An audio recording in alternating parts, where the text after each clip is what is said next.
We are now calling case number 25F12175. This is the people of the state of Michigan versus Sherrone Moore. Mr. Simon.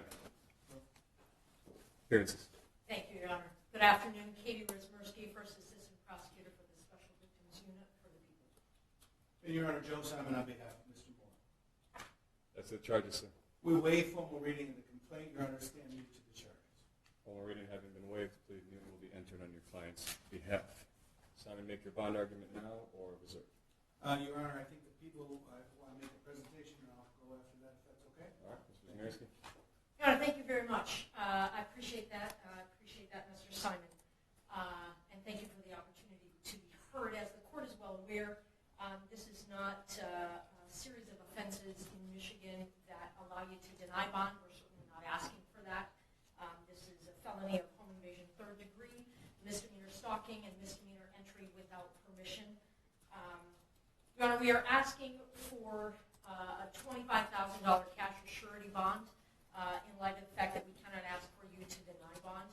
I get that he is a man of means, and so this is a bit of a nominal monetary ask, but quite frankly, it would be an ask that I would make for any defendant charged with these offenses before you. So what strikes me as perhaps more important in this scenario are conditions that I would like to ask for, because of course, as you know, Your Honor, you're tasked with trying to make sure that he reappears, but also the safety of the public and this victim in particular. So, Judge, in addition to an ask for a $25,000 cash or surety, we are asking, should he post that, should you impose that, we are asking that you order that he undergo a mental health evaluation. We are asking that you order him to submit to a GPS tether and that there be a no-go to this victim's residence or place of employment. Ask that you order that there be no contact with her whatsoever in any means, any fashion, direct or indirect, that there be no stalking behavior of any kind, that he be ordered to surrender any and all weapons, further that he be ordered to surrender his passport. Judge, the reason, Your Honor, the reason we make those requests is in light of the factual scenario that gives rise to these charges. My best understanding from a thorough review of the police report and as much body-worn camera as I've had an opportunity to review is that I understand that our victim broke up. They had an intimate relationship for a number of years, defendant and victim, that our victim broke up with this defendant on Monday morning early, that there continued to be defendant making numerous phone calls and sending numerous texts from that time moving forward that she did not answer, did not respond to, and did not want. That eventually she presented herself to the University of Michigan, cooperated in some form of investigation there. As we all now know, defendant was at some point on Wednesday afternoon fired from his employment.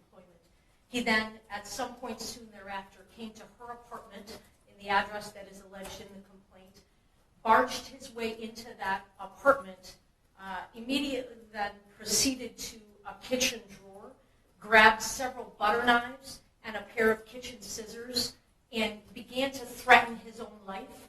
I'm going to kill myself. I'm going to make you watch. My blood is on your hands. You ruined my life.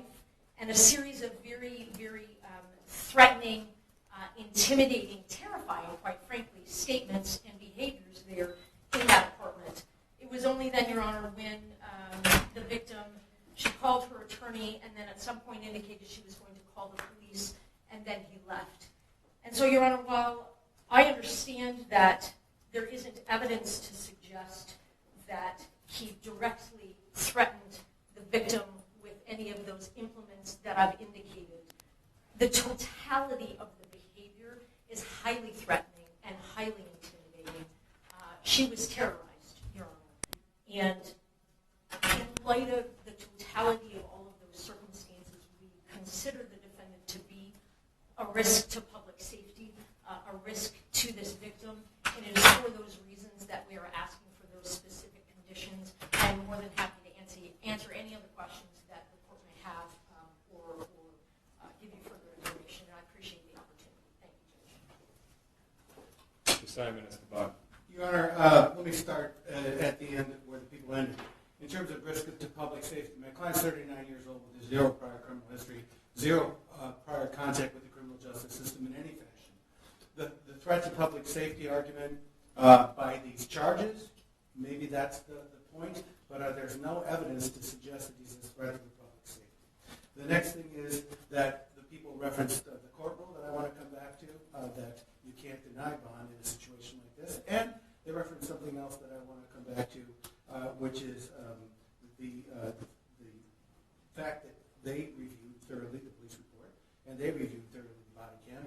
I've had none of that opportunity, and not too early for that in the proceedings, so when people come here and make factual representations, although I trust Ms. Wisniewski very much as an officer of the court, I have no ability to respond to those factual representations. So here's what I'm going to ask the court.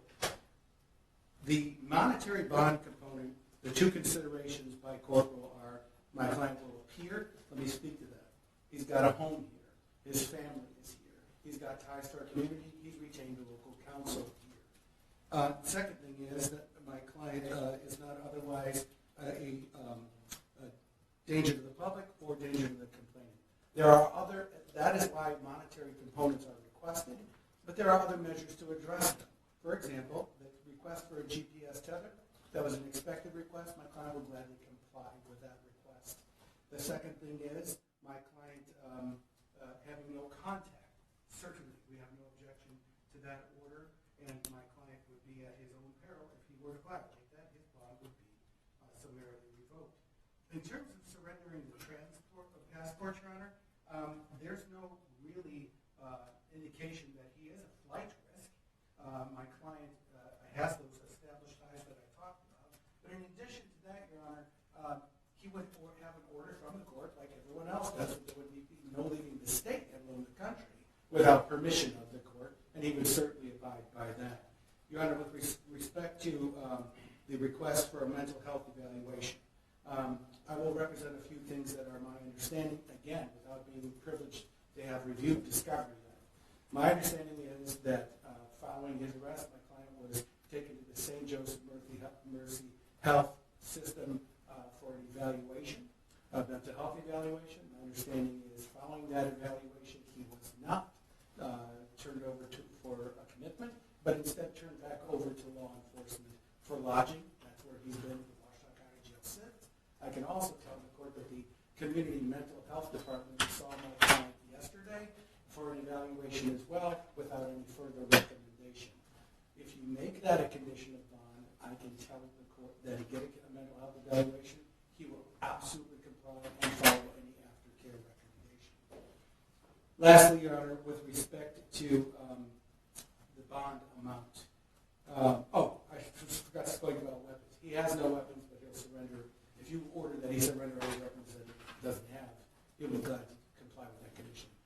With respect to the bond amount, Your Honor, in a case like this, with charges like this, in a normal circumstance, we'd be requesting a personal recognizance bond and frankly expecting the court to order that. We all know this is not our ordinary circumstance. It's not an insignificant amount of money to anyone. And I ask that the court set the bond amount to the principles not of my client's bank account, but to the principles of the charges and to the principles of the court rule.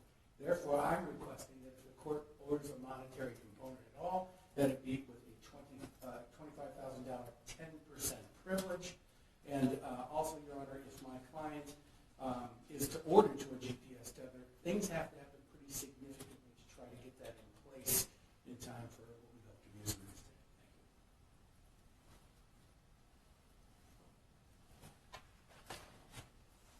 date. Mr. Moore, could you state your name, please? Sherrone Moore. Sir, you are not to use alcohol, marijuana, or any other controlled substance that is not prescribed to you.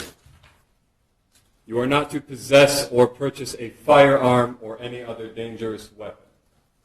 You are not to engage in criminal conduct of any kind whatsoever. You may not leave the state of Michigan without permission of the court. Prior to your release, you will be placed on a GPS tether. You will not be released before that GPS tether is placed upon you. You must continue all mental health treatment as a condition of your bond. The named victim in this case will not be placed on the record. You may not have contact with that individual. That means no calling, no writing, no video chatting, no texting, no emailing, or any other form of contact the human mind can possibly fathom. No one in the world thinks that this person is going to reach out to you. Should they do so, and again, no one thinks that they're going to, you may not reply in any form or fashion. The named victim's address will not be placed on the record. You may not go to that location for any reason whatsoever. Are we understood on the no contact and no go-to, sir? Yes, Your Honor.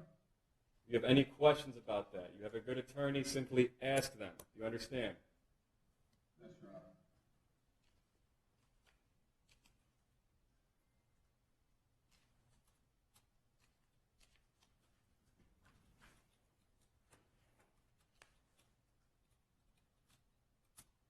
Bond will be set in the amount of $25,000 cash surety, as requested by the prosecution's office. This court does not determine innocence or guilt. This court determines flight risk and community safety. The court finds with these conditions in place, it has been met. Mr. Simon, we are setting probable cause conference at this time for January 8th due to the holidays and scheduling. Is that a good court date for you? Your Honor, my client will waive his right to have that next court appearance within 14 days. I've discussed that with him. I also tried to coordinate calendars with Ms. Wismierski. In support of that, I think we're both available on January 22nd. The court would order that. And I'll add one more thing for the record in support of that. I understand that there is continuing investigation. So in addition to the discovery I don't yet have, there may be even more.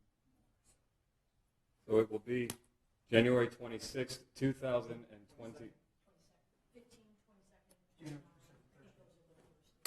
January 22nd. Then. January 22nd, 2026, 9 a.m., 14A1 District Court, Courtroom C. That will be in person. Sir, do not violate these bond conditions. Follow all orders of the court. Stay in contact with your lawyer. That concludes this hearing. Thank you, Your Honor. Thank you very much.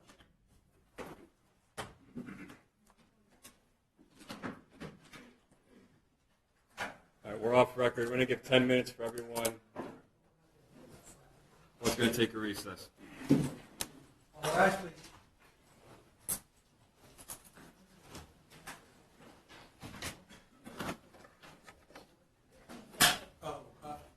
Next, Katie, can you go? Katie. Hang on. Still devices everywhere.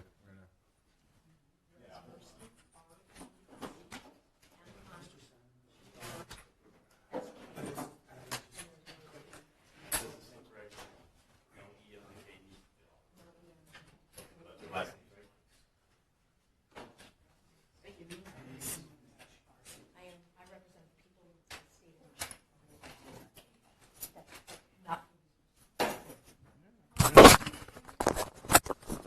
One moment, please. We still